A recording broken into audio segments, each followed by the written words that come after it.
بسم اللہ الرحمن الرحیم۔ جب کھانا شروع کرے تو یہ دعا پڑھے، بسم اللہ وعلی برکت اللہ، میں نے اللہ کے نام سے اور اللہ کی برکت پر کھانا شروع کیا۔ اگر شروع میں بسم اللہ کہنا بھول گیا تو جب یاد آئے یہ دعا پڑھے، بسم اللہ اولہ و آخرہ، میں نے اس کے اول و آخر میں اللہ کا نام لیا۔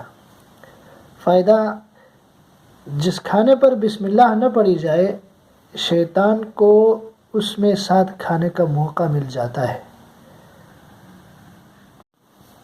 بسم اللہ الرحمن الرحیم۔ جب کھانا شروع کرے تو یہ دعا پڑھے، بسم اللہ وعلی برکت اللہ،